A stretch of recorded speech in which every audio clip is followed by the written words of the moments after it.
Hello students, तो अब हम आगे देखते हैं। हमने काफ़ी सारी चीज़ें देख ली हैं, कोलाइडल सॉल्यूशन की प्रॉपर्टीज़ वगैरह देख ली हैं, जेल देख लिया है, सॉल देख लिया है। अभी हमें जेल और इमल्शन देखना है, बाकी है। ठीक है, अभी एक टॉपिक इम्पॉर्टेंट है, कोगुलेशन। ठीक है, मतलब टर्मिनोलॉजी जो है वो आपको क्लियर होनी चाहिए। कोगुलेशन, COAUG, कोगुलेशन को प्रेसिपिटेशन भी बोलते हैं। ठीक है, प्रेसिपिटेशन, और इसको फ्लक्चुएशन भी बोलते हैं, फ्लक्चुएशन। ठीक है, क्या होता है, ये तीनों क्या होते हैं? जब क्या होता है, आप कोलाइडियल सॉल्व की बात कर रहे हो, मतलब अभी आपको मोस्टली सरफेस केमिस्ट्री में पार्ट जो है आपका कोलाइडियल सॉल्व पे बेस्ड है। कोलाइडियल सॉल्व जब हम बात करते हैं तो कोलाइडियल सॉल्व में, ठीक है, कोई भी कोलाइडियल सॉल्व होगा बनता किससे? डिस्पर्स फेस और डिस्पर्शन मीडियम से। तो कोलाइडियल सॉल्व में जब आप क्या करते हो, प्लस क्या करते हो, इलेक्ट्रोलाइट ऐड करते हो। ठीक है, इलेक्ट्रोलाइट ऐड करते हो, और वो भी कैसे करते हो? एक्सिस में। ठीक है, जब कोलाइडियल सॉल्व में हम इलेक्ट्रोलाइट ऐड करते हैं एक्सिस में, तो वो क्या फॉर्म करते हैं? वो पीपीटी फॉर्म करते हैं। पीपीटी मतलब प्रेसिपिटेशन, कोगुलेशन या फ्लक्चुएशन। ठीक है, मतलब ये कोगुलेट हो जाते हैं। क्या फिनोमिना है, क्या प्रोसेस है, वो मैं आपको बता रही हूँ कि कैसे होते हैं। ठीक है, कोगुलेशन फॉर्म करते हैं। ये कैसे कोगुलेशन फॉर्म करते हैं, अब हम देखते हैं। क्या होता है, जब भी हम, जैसे कि ये हमारा सॉल्यूशन है, इसमें सॉल्यूशन फिल करा हुआ है हमने। ठीक है, इसमें डिस्पर्स फेज है और डिस्पर्शन मीडियम है।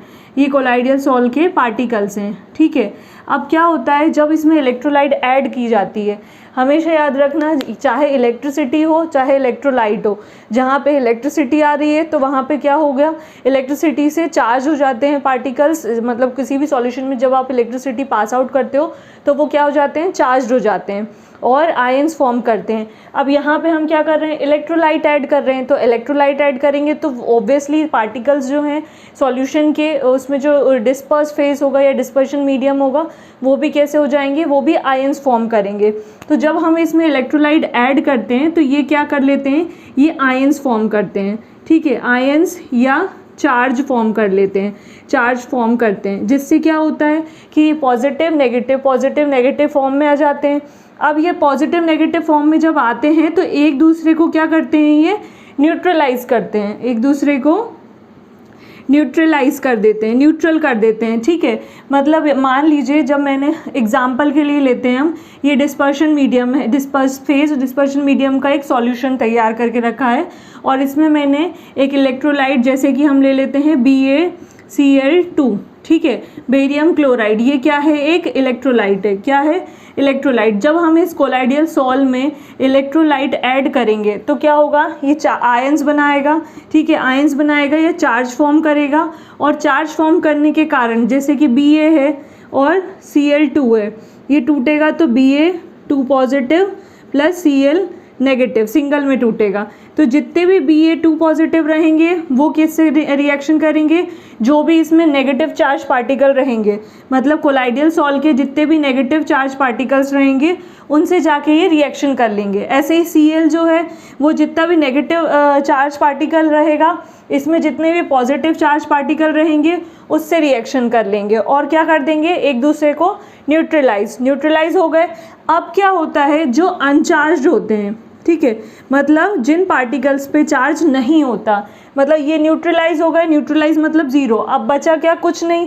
तो अनचार्ज हो गए तो मतलब जिन पार्टिकल्स पे या जिन सब्सटेंस पे, मतलब जो भी इसमें आयंस या मॉलिक्यूल्स प्रेजेंट रहेंगे, वो जब ज़ीरो हो जाते हैं, न्यूट्रलाइज हो जाते हैं, उन पे कोई चार्ज नहीं रहता, तो वो क्या फॉर्म करते हैं? वो पीपीटी या कोगुलेशन फॉर्म करते हैं। ठीक है, कोगुलेशन का मतलब या प्रेसिपिटेशन का मतलब यही होता है। पेप्टाइजेशन अलग है, और कंफ्यूज मत होना, पेप्टाइजेशन अलग टर्म है और प्रेसिपिटेशन अलग टर्म है। ठीक है, पेप्टाइजेशन मैं आपको बता चुकी हूँ।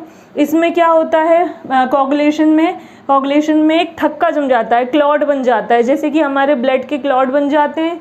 ठीक है, इसी तरीके से इसमें भी यही होता है कि कोलाइडियल सॉल्व में जब इलेक्ट्रोलाइट को ऐड किया जाता है एक्सेस क्वांटिटी में, तो वो क्या करता है, वो आयंस फॉर्म करता है, चार्ज बना लेता है और एक दूसरे को वो आयंस जो रहते हैं वो न्यूट्रलाइज करते हैं। न्यूट्रलाइज होने के कारण क्या होता है, अनचार्ज होने के कारण वो क्या फॉर्म कर लेते हैं, पीपीटी या कोगुलेशन फॉर्म कर लेते हैं। इसी को बोला जाता है कोगुलेशन। अब नेक्स्ट है आपका कोगुलेशन के बाद हम देखते हैं protection number, protection of coagulation या प्रोटेक्शन ऑफ कोलाइडियल सॉल्व, कि कोलाइडियल सॉल्व को कोगुलेशन होने से कैसे रोका जाए। अब जितने भी कोगुलेशन हमने देखी कि कोगुलेशन हो रहा है, मान लीजिए किसी भी कोलाइडियल सॉल्यूशन का कोगुलेशन हो रहा है या प्रेसिपिटेशन हो रहा है, तो अब हम उसको रोक रहे हैं, तो रोकने के लिए हमें क्या करना होगा, प्रोटेक्शन करना होगा, ठीक है। तो प्रोटेक्शन ऑफ कोलाइड्स या कोलाइडियल सॉल्यूशन, ठीक है।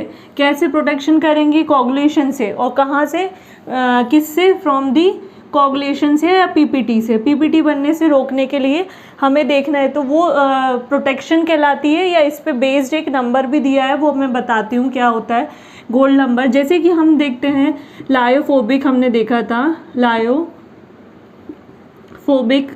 सॉल्व, ठीक है। लायोफिलिक भी देखा है हमने, लायोफोबिक भी देखा है। जनरली जो आपको एग्जांपल मिलेंगे वो लायोफोबिक पे ही मिलेंगे, क्योंकि लायोफिलिक जनरली से डिसॉल्व हो जाते हैं, आपस में एक दूसरे से मिक्सअप हो जाते हैं, लायोफोबिक नहीं हो पाते। तो लायोफोबिक जो सॉल्व होंगे, जैसे कि इसमें हम मान लेते हैं मेटल का कोई भी हमने सॉल्व ले लिया, बना लिया, जिसमें हम ले सकते हैं गोल्ड, सिल्वर, ठीक है, ये ले लिए हमने, ठीक है। इनका हम एग्जाम्पल लेके देखते हैं, ये लायोफोबिक सॉल्व है, ठीक है। अब इनको क्या करना है, हमें कोगुलेशन से रोकना है। जब हमें इनको कोगुलेशन से रोकना है, प्रोटेक्ट करना है कि ये पीपीटी फॉर्म ना करें, ये जो है लायोफोबिक, ये पीपीटी फॉर्म ना करें, न्यूट्रलाइज ना हो और आपस में न्यूट्रलाइज ना हो, तो मतलब इसमें कोई भी इलेक्ट्रोलाइट ऐड ना हो। सिंपली आप बोल सकते हो कि कोई भी इलेक्ट्रोलाइट, मान लीजिए अलग इलेक्ट्रोलाइट ऐड हो भी जाती है, ठीक है, लायोफोबिक में या कोई भी कोलाइडियल सॉल्यूशन में।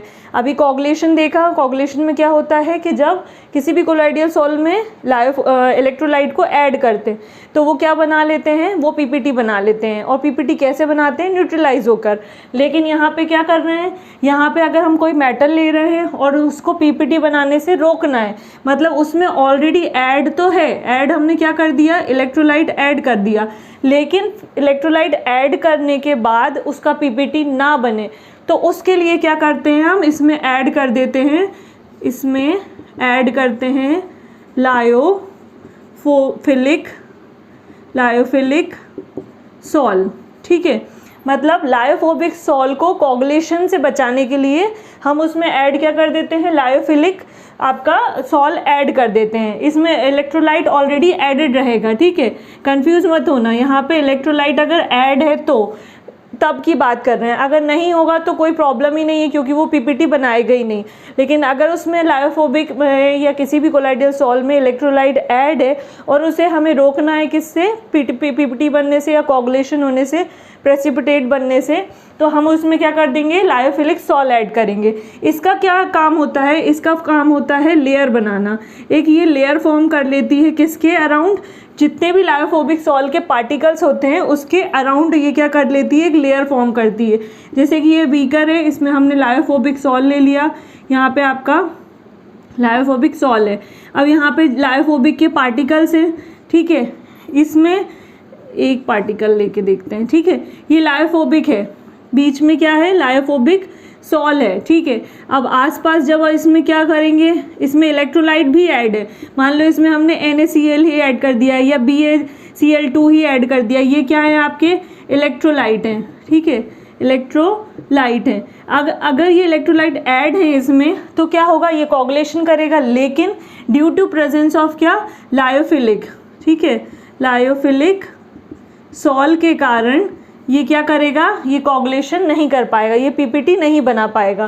तो इसी को बोलते हैं प्रोटेक्शन या प्रोटेक्टिंग कोलाइड्स। मतलब कोलाइड्स को प्रोटेक्ट करने वाले ऐसे सब्सटेंस जो कि क्या करते हैं, लायोफोबिक या कोई भी कोलाइडल सॉल्यूशन को प्रेसिपिटेट नहीं होने देते, वो कहलाते हैं प्रोटेक्टिंग कोलाइड्स, ठीक है। इस पे बेस्ड क्या हुआ था, इस पे बेस्ड एक साइंटिस्ट थे जिगमॉन्डी, ठीक है, मॉन्डी करके, इन्होंने इस पे बेस्ड उन्होंने बताया कि अच्छा लायोफिलिक पे बताया उन्होंने, तो उन्होंने कहा कि लायोफिलिक सॉल्ट की कुछ ना कुछ पावर होती होगी, प्रोटेक्टिंग पावर।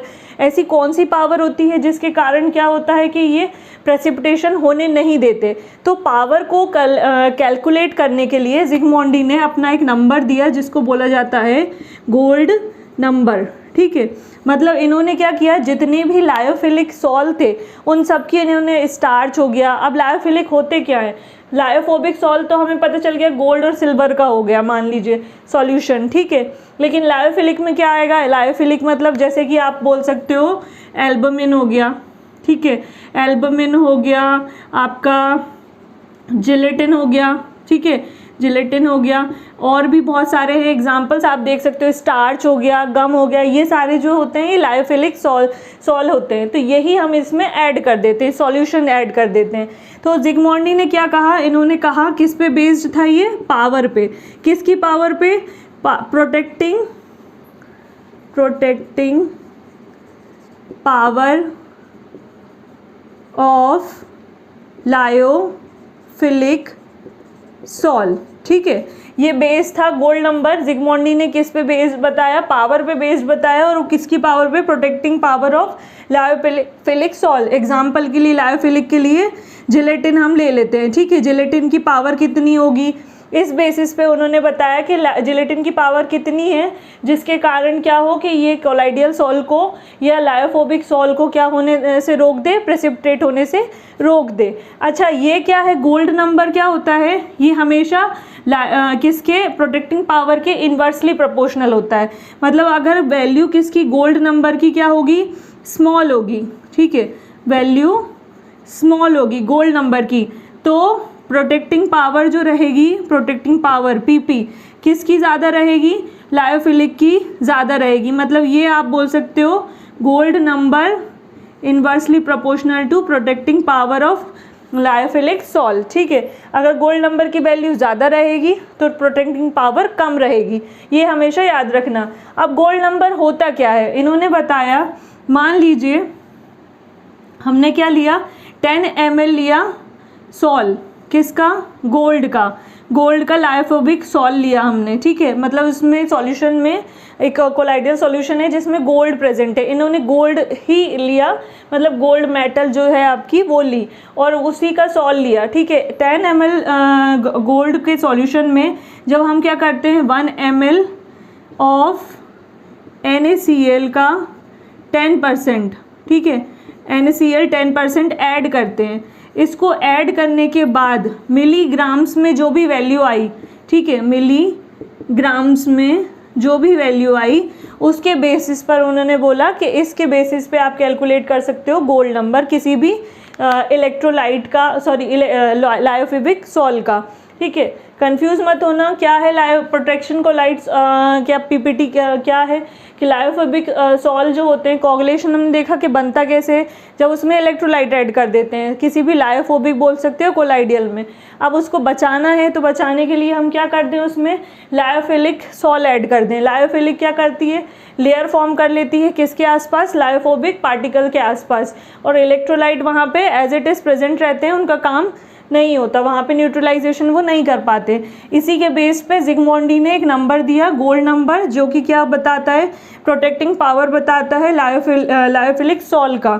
जैसे कि जिलेटिन हो गया, स्टार्च हो गया, इन सब की पावर बताता है। पावर कैसे बताता है, जब पावर कैसे निकाली, डेफिनेशन क्या है गोल्ड नंबर की, कि जब हम 10 ml गोल्ड सॉल्ट में 1 ml ऑफ NaCl का 10% ऐड करते हैं मिलीग्राम्स में, तो हम उसका क्या निकाल सकते हैं, गोल्ड नंबर की वैल्यू निकाल सकते हैं किसी भी लायोफिलिक की, ठीक है, मतलब प्रोटेक्टिंग पावर निकाल सकते हैं। अगर गोल्ड नंबर की वैल्यू क्या होती है, कम होती है, तो प्रोटेक्टिंग पावर ज़्यादा होगी, और अगर प्रोटेक्टिंग पावर ज़्यादा होती है तो गोल्ड नंबर की वैल्यू कम रहेगी। यही कहलाता है आपका प्रोटेक्शन ऑफ कोलाइडियल सॉल्ट। अब हम लोग देखते हैं जेल। हमने सॉल्ट देख लिया, हमने 3 पार्ट्स देखे थे, जेल देखना था हमें, सेकंड हमारा जेल है, एंड थर्ड हमारा क्या होगा, इमल्शन। किसके बेसिस पे था, डिस्पर्स फेस और डिस्पर्शन मीडियम के बेस पर था, कि जिसमें क्या होता है, सॉलिड लिक्विड में जब मिलता है तो उसको सॉल्ट बोला जाता है, लिक्विड जब सॉलिड में मिलता है तो उसको जेल बोला जाता है। Liquid mix in solid. ठीक है, मतलब आपकी डिस्पर्स्ड फेज क्या रहेगी, ये डिस्पर्स्ड फेज आपकी लिक्विड रहेगी और डिस्पर्शन मीडियम आपका क्या रहेगा, सॉलिड। तो वो जो सॉल्यूशन बनाएगा वो क्या कहलाएगा, जेल। और इमल्शन क्या है, जब दोनों ही चीज़ें कैसी हों, लिक्विड ही फॉर्म में हो, मतलब लिक्विड ही आपकी क्या हो, डिस्पर्स्ड फेज हो, एंड लिक्विड ही आपकी क्या हो, डिस्पर्शन मीडियम हो। ठीक है, तो वो कहलाती है आपकी इमल्शन। जेल जो होते हैं, जेल जनरली आप जेल का एग्जांपल ले सकते हो, जेल का एग्जांपल है जेली, ठीक है, या जिलेटिन। ठीक है, सबसे इजीएस्ट एग्जांपल है जेली या जिलेटिन, आप बोल सकते हो जिलेटिन। इसमें क्या होता है, इसमें सॉलिड जो है आपका डिस्पर्शन मीडियम मतलब लार्ज क्वांटिटी में रहेगा, और लिक्विड जो रहेगा वो डिस्पर्स फेज जो रहेगा वो स्मॉल क्वांटिटी में रहेगा, ये याद रखना। ठीक है, ये दो टाइप के होते हैं, एक होता है इलास्टिक और एक होता है नॉन इलास्टिक। ठीक है, इलास्टिक और नॉन इलास्टिक का मतलब जेली जो होगी वो इलास्टिक फॉर्म में रहेगी, स्ट्रेचेबल आप बोल सकते हो, जो अपनी साइज़ जो है एक बार अगर जिस फॉर्म में आ जाती है तो वो रीगेन कर सकती है, मतलब उसमें इलास्टिसिटी रहेगी, जैसे रबर में होती है सेम एज जेल में रहती है, तो वो कहलाते हैं इलास्टिक जेल। और जो नहीं कर पाते रीगेन, मतलब एक ही स्टेट में रह पाते हैं और उसमें कोई भी आप इफ़ेक्ट डाल दो, लाइक अगर टेम्परेचर, प्रेशर या फिर आप बोल सकते हो हीटिंग इफ़ेक्ट भी डाल दो, तो वो अपने फॉर्म में दोबारा नहीं आ पाते, वो कहलाते हैं नॉन इलास्टिक। ठीक है, इलास्टिक का एग्जांपल आप ले सकते हो, वही जेली आप बोल सकते हो, ठीक है, गम बोल सकते हो, स्टार्च बोल सकते हो, ये सारे इलास्टिक होते हैं। नॉन इलास्टिक में आप बोल सकते हो सिलिका। ठीक है, सिलिका जेल, सिलिका से बनाया हुआ जो जेल होता है वो नॉन इलास्टिक होता है, वो रीगेन नहीं कर पाता अपने साइज़ को या शेप को, और उसमें रिजिडिटी रहती है। इसमें इलास्टिक वाले जेल में रिजिडिटी नहीं रहती, ये सॉफ्ट होते हैं। और एक और चीज़ रहती है कि जब अगर आप क्या करते हो, इनको वाटर में डालते हो, ठीक है, मतलब इलास्टिक जेल जो रहेंगे अगर इनमें वाटर में डालोगे आप, तो ये वाटर को क्या करते हैं, एब्जॉर्ब करते हैं। एब्जॉर्ब करने के कारण ये क्या होते हैं, ये फूल जाते हैं, मतलब बल्जी हो जाते हैं। कैसे हो जाते हैं, बल्जी हो जाते हैं, मतलब क्या कर लेंगे, ये एक तरीके से मोटे हो जाएंगे, मतलब जो साइज़ है इनका वो फूल जाएगा। उस प्रोसेस को इम्बिबेशन बोलते हैं, इम्बिबेशन। ठीक है, याद रखिएगा आप। मतलब जब क्या करेंगे, हम जितने भी इलास्टिक वाले जेल रहेंगे उनमें अगर उनको हम वाटर में डिज़ोल्व करते हैं, वाटर में डालते हैं, तो वो क्या करते हैं, वाटर को एब्जॉर्ब कर लेते हैं और बल्ज फॉर्म कर लेते हैं, बड़े हो जाते हैं। आपने छोटी छोटी बॉल्स देखी होंगी, जो जेली की बॉल्स होती हैं, उनको अगर आप पानी में रात भर या कुछ घंटों के लिए डाल के रख देते हो, तो वो छोटी छोटी जो बॉल्स होती हैं वो इतनी बड़ी बड़ी हो जाती हैं, देखा होगा आपने वाटर को। तो वो और होती कैसी हैं, जेली लाइक। तो ये उसी का ही एग्जाम्पल आप उसको देकर समझ सकते हो। नॉन इलास्टिक नहीं होते हैं, इसमें ये फिलॉसफी, मतलब अगर वो वाटर को एब्जॉर्ब करेंगे तो वो वाटर को एब्जॉर्ब करके जैसा उनका शेप है वैसे ही रहेगा, उसमें कोई भी चेंजेस नहीं रहेगा, ये रिजिड रहेंगे। अब आते हैं हमारे इमल्शन पे। इमल्शन में क्या है, जब डिस्पर्स फेज और डिस्पर्शन मीडियम दोनों कैसे रहें, लिक्विड, मतलब आप बोल सकते हो टू इमिसिबल लिक्विड्स। ठीक है, वो कहलाते हैं इमल्शन, वो फॉर्म करते हैं इमल्शन। इमल्शन का मतलब आप बोल सकते हैं एक सस्पेंशन टाइप का होता है। जैसे कि एग्जांपल के लिए हम ले सकते हैं मिल्क इन वाटर। अब आप कहोगे मिल्क तो पूरा मिल जाता है, नहीं, मिल्क में क्या होते हैं, फैट के ड्रॉपलेट्स आपने देखे होंगे, छोटे छोटे फैट मॉलिक्यूल्स होते हैं, या ऑयल आप देखते हो, ऑयल आ जाता है, तो वो ऑयल जब वाटर पे दिखाई देता है, मतलब एक लिक्विड पे दिखाई देता है, उसी को बोला जाता है इमल्शन। इमल्शन मतलब जब दो इमिसिबल लिक्विड्स हों, मतलब जो एक दूसरे में मिक्स ना हो पाए। ऑयल इन वाटर आप बोल सकते हो, वो भी एक इमल्शन ही है, वो भी हम देखेंगे कैसे होता है। अच्छा, इमल्शन में क्या होता है, कुछ इमल्शन ऐसे होते हैं जो कि स्टेबल नहीं होते, तो उसको स्टेबल करने के लिए कुछ इमल्शन, मतलब सम इमल्शन स्टेबल नहीं होते, अनस्टेबल होते हैं। ठीक है, सम इमल्शन आर अनस्टेबल। ठीक है, तो उनको क्या करते हैं, हम उनको स्टेबलाइज करते हैं। उनको स्टेबलाइज करने के लिए उसमें जो एजेंट्स यूज़ करते हैं, ठीक है, जो एजेंट्स यूज़ करते हैं वो एजेंट्स कहलाते हैं इमल्सीफाइंग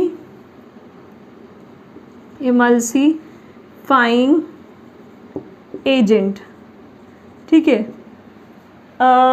क्या जैसे कि मिल्क है, मिल्क में अगर हम देखें एग्जांपल के लिए हम ले सकते हैं मिल्क इन वाटर में, जब मिल्क में वाटर मिलाया जाता है तो आपको पता है वो पूरी तरीके से मिक्स हो जाता है, लेकिन कुछ वाटर फैट ड्रॉपलेट्स जो होती हैं वो ऊपर आ जाती हैं, और वो एक इमल्शन का ही एग्जांपल है। तो वो अगर हमें वो नहीं चाहिए तो हम क्या करेंगे, उसमें कुछ इमल्सीफाइंग एजेंट यूज़ करेंगे जिससे कि वो फैट ड्रॉपलेट्स उसमें ना आए। तो वही इमल्सीफाइंग एजेंट या इमल्सिफिकेशन एजेंट, मतलब इस प्रोसेस को ही बोला जाता है इमल्सिफिकेशन, और उसको रोकने वाले जो एजेंट्स कहलाते हैं, मतलब इमल्शन को जो इमल्शन फॉर्म ना होने दें वो कहलाते हैं आपके इमल्सीफाइंग एजेंट। ये आप याद रखिएगा। अब और भी एग्जांपल के लिए आप ले सकते हो जो इमल्शन फॉर्म नहीं होने देते, ठीक है। मिल्क इन वाटर है तो जो एजेंट्स इमल्सीफाइंग एजेंट्स रहेंगे वो कौन से होंगे, इसका एग्जांपल क्या होगा, इसका एग्जांपल आप ले सकते हो सोप, सबसे बेस्ट एग्जांपल है सोप, ठीक है। डिटर्जेंट, इसके बाद गम, स्टार्च, ठीक है, जिलेटिन, ये सारे जो होते हैं ये क्या होते हैं, ये इमल्सीफाइंग एजेंट्स कहलाते हैं। ये क्या करते हैं, ये इमल्शन फॉर्म नहीं होने देते हैं, या इमल्शन फॉर्म हो भी रहा है तो उसको क्या करते हैं, स्टेबल करते हैं। जो अनस्टेबल रहेगा इमल्शन उसको नॉर्मलाइज कर देंगे और स्टेबल करेंगे, उनको हम बोलेंगे इमल्सीफाइंग एजेंट। अब ये कैसे होते हैं, जैसे कि हम सोप का ही एग्जांपल लेते हैं। सोप का फॉर्मूला आपको पता ही होगा, मैंने बताया भी था आपको, क्या होता है C17H35 COONA, ठीक है। इसको बोला जाता है सोडियम स्टीरेट,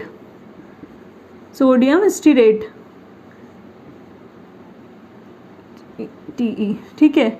और एक मिनट, RTE सोडियम, इसके अलावा भी होता है सोडियम परमनेट, मतलब सोप बनता किससे है, सोप बनता है पोटेशियम और सोडियम सॉल्ट से, ठीक है, याद रखिएगा, पोटेशियम एंड सोडियम सॉल्ट से सोप बनता है, ठीक है। ये बनता किससे है सोप, सोडियम और पोटेशियम सॉल्ट से। इसमें क्या होता है, ये है आपका सोडियम स्टीरेट का एग्जांपल C15H31 COONA, ये है आपका सोडियम परमनेट का एग्जांपल, ठीक है। ऑब्जेक्टिव में भी पूछा जा सकता है तो आप याद रख लीजिएगा, ठीक है। तो अब ये काम कैसे करता है, क्लींजिंग एक्शन ऑफ सोप आपको पता ही होगा, मैंने बताया था। वैसे ही ये एक इमल्सीफाइंग एजेंट है।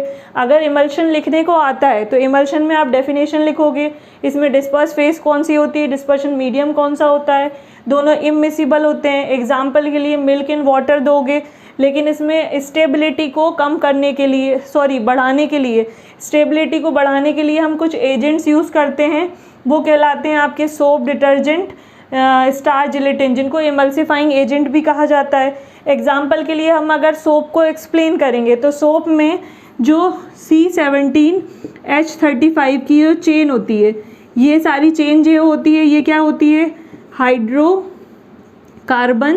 चेन होती है, ठीक है।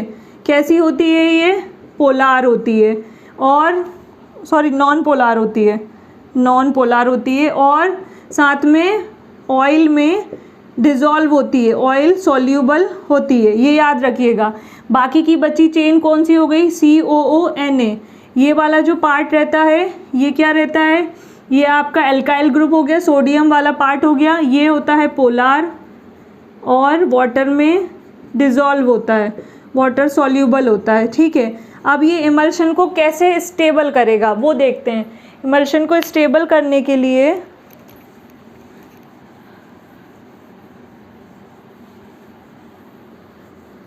इमल्शन को स्टेबल कैसे करेगा, मान लीजिए ये हमारी क्या है, ऑयल की ड्रॉप है, ठीक है। अब हमने इसमें क्या कर दिया, ये ऑयल ड्रॉप है, इमल्शन है, तो यहाँ पे आसपास क्या होगा आपके, हो सकता है यहाँ पे वाटर हो, क्या हो, वाटर।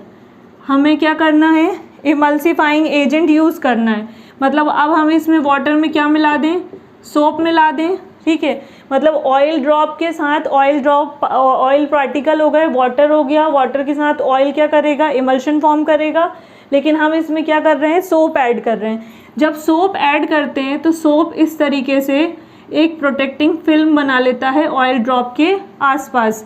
ये मैं पहले भी आपको एक्सप्लेन कर चुकी हूँ, ठीक है। इस तरीके से ये जो चेन रहेगी, ये जो आपको टेल टाइप दिख रही है, ये टेल टाइप जो रहेगी वो C17H35 हाइड्रोकार्बन चेन रहेगी, जो कि ऑयल के अंदर चली जाएगी। और आसपास जो रहेंगे बाहर की तरफ, ये क्या रहेंगे, ये आपके रहेंगे COONA के ग्रुप, जो कि वाटर में डिजॉल्व रहेंगे। जब ये आपस में एक दूसरे में क्या करते हैं, स्टेबिलिटी, आसपास एक प्रोटेक्टिंग लेयर फॉर्म कर लेते हैं ऑयल ड्रॉप के आसपास, तो जो इमल्शन होता है आपका वो कैसा हो जाता है, स्टेबल हो जाता है, ठीक है। और फॉर्म कर लेता है और ऑयल की ड्रॉपलेट्स वहाँ से वाटर के थ्रू रिमूव हो जाती हैं। ये क्लींजिंग एक्शन ऑफ सोप में हम पढ़ चुके हैं। तो इस तरीके से आप एग्जाम्पल के थ्रू समझा सकते हो, डायग्राम के थ्रू। एक और चीज़ है, जैसे कि अब इसमें टाइप देख लेते हैं। 2 टाइप के इमल्शन होते हैं, एक होता है ऑयल इन वाटर और एक होता है वाटर इन ऑयल। दोनों में अलग अलग डिफरेंस है, ठीक है, याद रखिएगा। ऑयल इन वाटर मतलब जहाँ पे डिस्पर्स फेस क्या हो, आपकी ऑयल हो, ये कैसा हो, स्मॉल हो, और वाटर क्या हो, डिस्पर्शन मीडियम, मतलब ये कैसा हो, लार्ज क्वांटिटी में हो। वाटर यहाँ पे डिस्पर्स फेस, जहाँ पे वाटर थोड़ी क्वांटिटी में हो, और यहाँ पे वाटर आपका लार्ज क्वांटिटी में हो। दोनों में डिफरेंस है, ठीक है। मतलब जब क्या होगा, ऑयल इन वाटर होगा तो ऑयल ज़्यादा रहे, ऑयल कम रहेगा, वाटर ज़्यादा रहेगा। तो इसका एग्जांपल आप वही दे सकते हो, मिल्क वाला, मिल्क इन वाटर, ठीक है। साथ में एक और दे सकते हो आप एग्जांपल, वैनिशिंग क्रीम करके होती है, ठीक है। वैनिश क्रीम बनाई जाती है, वो ऑयल इन वाटर रहेगी, ठीक है। और वाटर इन ऑयल के तो काफ़ी सारे एग्जांपल हैं। आप वाटर इन ऑयल का दे सकते हो क्या, कोल्ड क्रीम हो गई, ठीक है, कोड लीवर ऑयल हो गया। ये सारे जो रहेंगे ये आपके वाटर इन ऑयल के एग्जाम्पल रहेंगे। ये एग्जाम्पल हैं, ठीक है।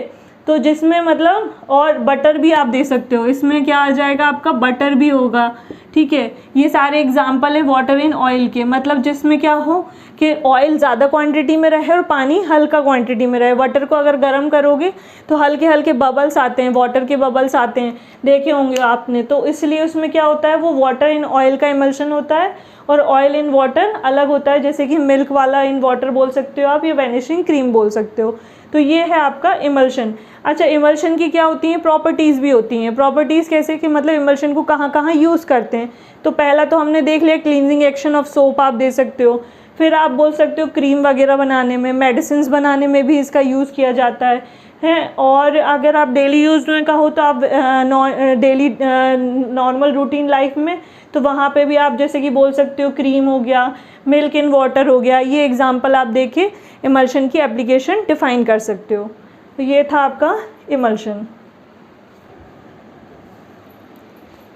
अब नेक्स्ट है, लास्ट टॉपिक है हमारा चैप्टर का, एप्लीकेशन ऑफ कोलाइडियल सॉल्व। इतना हमने कोलाइडियल सॉल्व पढ़ा है, अब उसकी एप्लीकेशन देखते हैं कि क्या यूजेस होते हैं। सबसे पहली एप्लीकेशन है इलेक्ट्रिकल पीपीटी ऑफ स्मोक, ठीक है।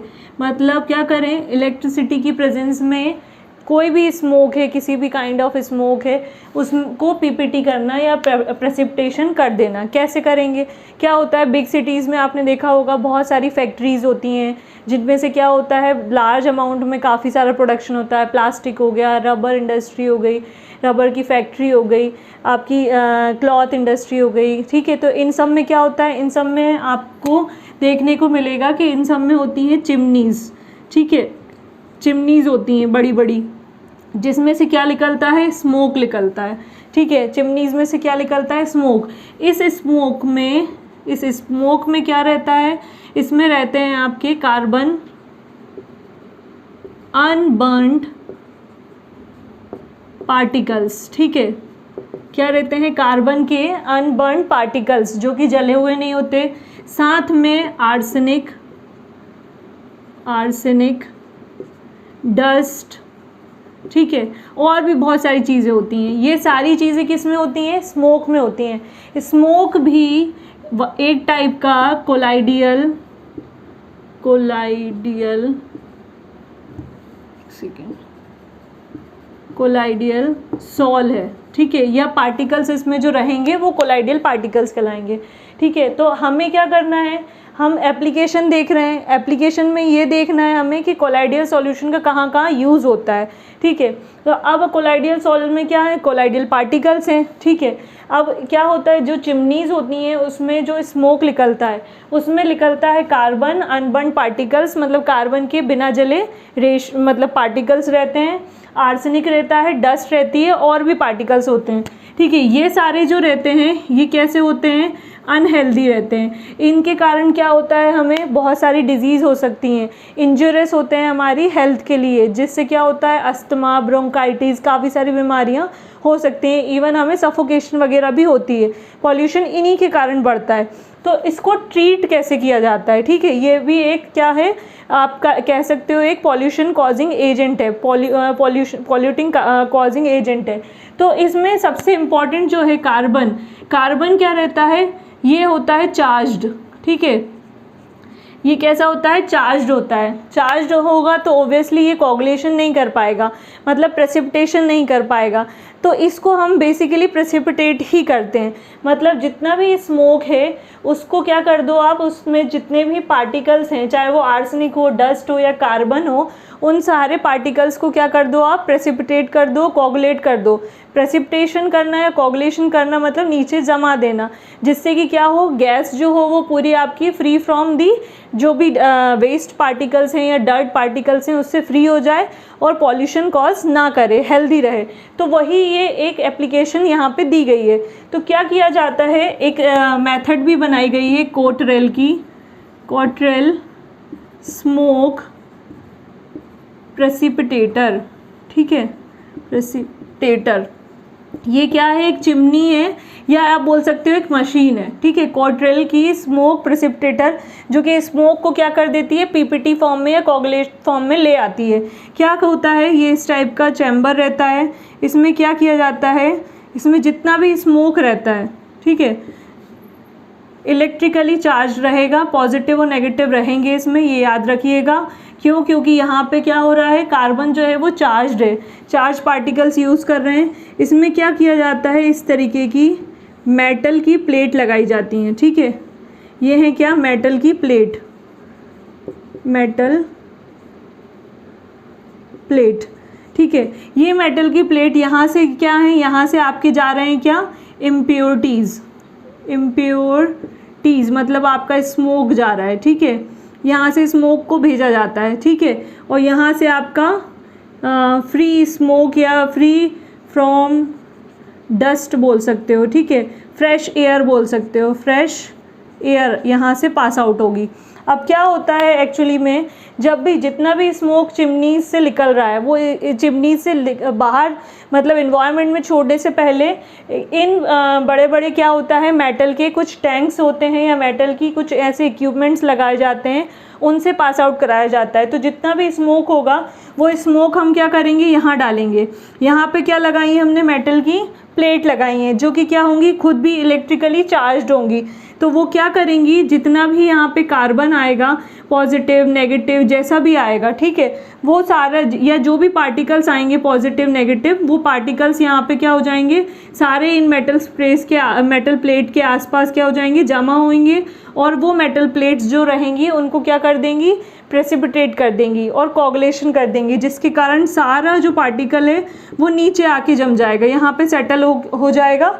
कौन सा पार्टिकल, जो भी हमारा कोलाइडल सॉल में जो भी अनबर्न्ड पार्टिकल आर्सेनिक या डस्ट है वो सारा नीचे आके सेटल्ड हो जाएगा, और बाकी जो फ्रेश एयर रहेगी वो बाहर निकल जाएगी। मेटल की जो प्लेट होती हैं इनका जो वोल्टेज होता है 20,000 से लेकर 70,000 समथिंग का वोल्टेज इसमें दिया जाता है, ये आप याद रखिएगा, ठीक है। इतनी वोल्टेज की ये या इतने पोटेंशियल की आप बोल सकते हो, इतने पोटेंशियल की हम मेटल प्लेट्स यूज़ करते हैं इसमें। यही है आपका इलेक्ट्रिकल प्रॉपर्टी ऑफ स्मोक, ये पहली एप्लीकेशन है। नेक्स्ट है सीवेज ट्रीटमेंट, ठीक है, या आप बोल सकते हो वेस्ट वाटर ट्रीटमेंट। जितना भी वेस्ट वाटर निकल रहा है, ठीक है। मतलब जो भी आपकी छोटी छोटी पाइप्स होती हैं, सीवेज के जो बड़े बड़े टैंक आपने देखे होंगे, तो उनसे जितना भी गंदा डर्टी मटेरियल जो निकलता है, लाइक इंडस्ट्री से ही निकल रहा है अगर, तो वो सब जाता कहाँ है और उनको ट्रीट कैसे किया जाता है, वो भी एक तरीके से वाटर पॉल्यूशन कॉज कर रहे हैं। तो उनको हम ट्रीट कैसे करेंगे, हम इसी मेथड के थ्रू करेंगे। एक्चुअली क्या होता है, जितना भी सीवेज या वेस्ट वाटर रहता है वो बड़े बड़े बिग टैंक्स में जाके जमा हो जाता है, ठीक है। इन टैंक्स में जो होता है, इन टैंक्स में लगा देते हैं हम मेटेलिक इलेक्ट्रोड, ठीक है। मतलब मेटल से बनी हुई क्या लगा देते हैं, इलेक्ट्रोड लगा देते हैं। इन इलेक्ट्रोड्स पे, जैसे कि ये इलेक्ट्रोड्स लगी हुई हैं, ये टैंक है आपका, इसमें इलेक्ट्रोड लगी हुई हैं, यहाँ से आपका सीवेज वाटर या जो भी वेस्ट वाटर है वो आ रहा है। अब सीवेज वाटर और वेस्ट वाटर में क्या होगा, जितने भी पार्टिकल्स रहेंगे वो भी सारे कैसे रहेंगे, वो भी एक तरीके से कोलाइडियल पार्टिकल्स का काम करते हैं, वो भी एक तरीके से चार्ज्ड होते हैं, ठीक है। जितने भी कोलाइडियल पार्टिकल्स होते हैं वो सारे चार्ज्ड ही होते हैं, उनको हमें न्यूट्रलाइज करना होता है कोगुलेशन या प्रेसिपिटेशन के through by adding electrolyte. Electrolyte मतलब कोई भी आप एक मेटल यूज़ कर लो। तो यहाँ पे आपने क्या करा, जो टैंक है यहाँ पे आपने मेटलिक की क्या लगा दी, मेटल की इलेक्ट्रोड्स लगा दी, जिनका वोल्टेज या पोटेंशियल डिफरेंस कैसा होगा, हाई रखेंगे, और सारी जितने भी चार्ज पार्टिकल्स रहेंगे वो इस मेटल की टैंक्स पे या इस मेटल की रॉड्स पे आके, इलेक्ट्रोड्स पे आके एग्रीगेट हो जाएंगे, जमा हो जाएंगे।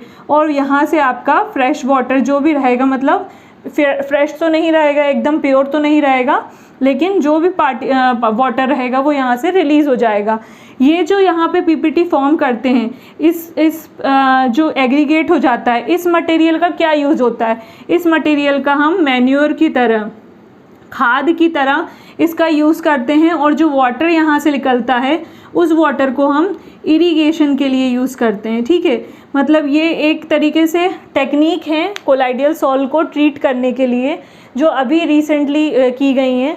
इनसे हम क्या करते हैं, जनरली हमारी एयर का पॉल्यूशन रोक सकते हैं, अपने वाटर का पॉल्यूशन रोक सकते हैं, और इस तरीके से प्योरीफाई चीज़ों को कर सकते हैं। इसके अलावा थर्ड एक देखते हैं, थर्ड क्या है एप्लीकेशन, थर्ड ले सकते हैं हम, यहीं पे बता देती हूँ मैं।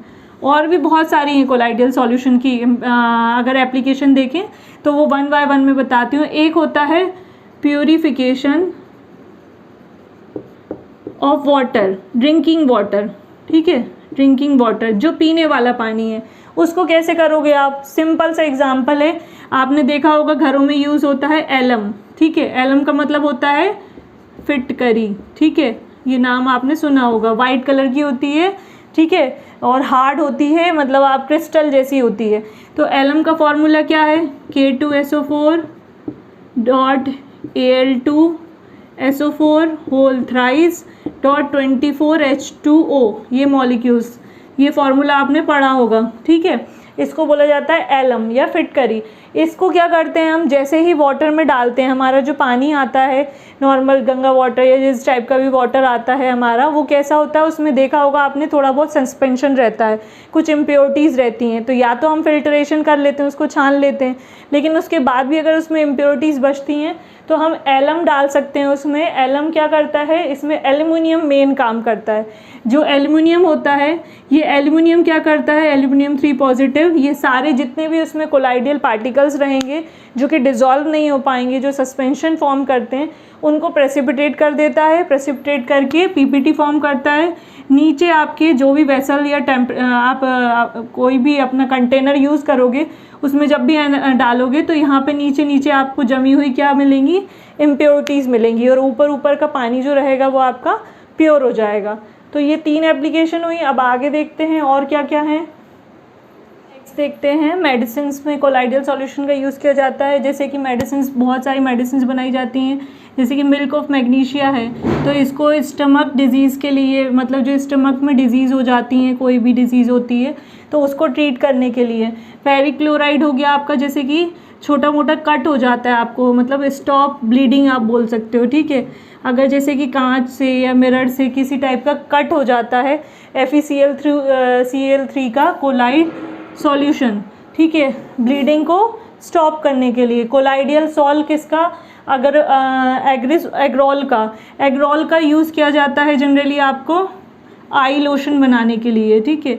आई लोशन, जितने भी टाइप के आई लोशन बनाए जाते हैं वो कोलाइडियल सॉल या एग्रोल के थ्रू बनाए जाते हैं। फिर एंटीमनी हो गया, मतलब कोलाइडियल सॉल्यूशन किसका, एंटीमनी का। इसमें एक डिजीज़ होती है काला ज़र करके, ठीक है, तो वो डिजीज़ को ट्रीट करने के लिए एंटीमनी का यूज़ किया जाता है। आर्सेनिक, कोलाइडियल सॉल्यूशन किसका, आर्सेनिक का। मान लो किसी पर्सन ने क्या कर लिया है, पॉइजन खा लिया है,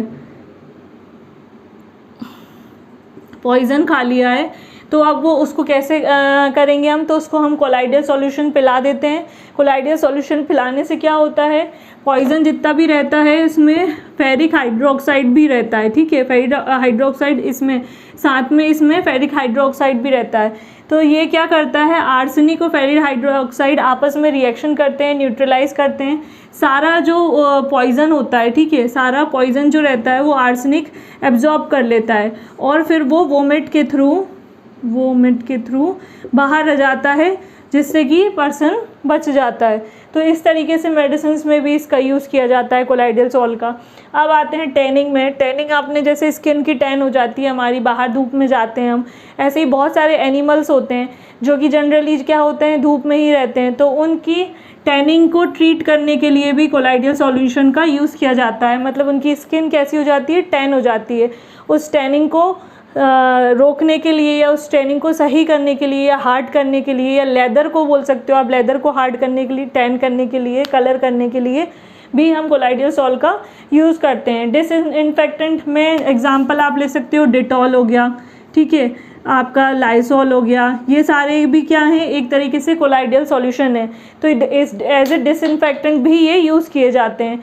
आर्टिफिशियल रेन, इसके अलावा भी हैं। आर्टिफिशियल रेन मतलब कि जैसे कहीं पे बारिश नहीं हो रही और वहाँ पे रिक्वायरमेंट है, हमें फार्मिंग करनी है, और वहाँ पे हम क्या करा सकते हैं, आर्टिफिशियल रेन करा सकते हैं। कैसे करा सकते हैं, बहुत सारे जो क्लाउड्स होते हैं, ठीक है, उन पे क्या करो आप, जितने भी कोलाइडियल सॉल्यूशन है, ये क्लाउड है, क्लाउड भी कैसा होता है, पॉजिटिव नेगेटिव इसमें चार्ज रहते हैं। कोलाइडियल सॉल्यूशन में भी पॉजिटिव नेगेटिव चार्ज पार्टिकल रहेंगे। ये क्या करेंगे, ये जाके वहाँ पे आपस में रिएक्शन करेंगे, प्रेसिपिटेशन फॉर्म करेंगे, कोगुलेशन करेंगे, और उससे क्या होगी, वाटर की बड़ी बड़ी ड्रॉपलेट्स बन जाएंगी, ठीक है, वाटर की बड़ी बड़ी ड्रॉपलेट्स बन के, और वो उतनी जगह पे जहाँ पे हमें बारिश करानी है उतनी जगह पे वो बारिश हो जाएगी, तो उसको हम बोल सकते हैं आर्टिफिशियल रेन। तो ये इस तरीके से आप अपनी मतलब कोलाइडियल सॉल्यूशन अगर पूछते हैं तो उसकी 5-6 एप्लीकेशन आप लिख सकते हो, एक्सप्लेन कर सकते हो। यहाँ पे हमारा चैप्टर एंड होता है सरफेस केमिस्ट्री। अब हम नेक्स्ट चैप्टर देखेंगे। इसमें कोई भी डाउट है आपको, कोई भी क्वेरी है या कोई भी क्वेश्चन आपको लगता है, आप बुक रीडिंग ज़रूर करना। नहीं समझ में आता है तो कमेंट सेक्शन में आप ज़रूर मुझे कमेंट करके बताना। इसके अलावा एक लिंक चल रही है नीचे, आप लिंक भी देख सकते हो, उस लिंक में मैंने दिया हुआ है, आप ट्विटर पे, लिंक्डइन पे या फेसबुक पे पेज है मेरा, वहाँ पे भी जाके आप देख सकते हो। वहाँ पे भी मुझे डीएम करके या मैसेंजर पे या व्हाट्सएप पे आप पूछ सकते हो जो भी आपके डाउट्स हैं। Thank you.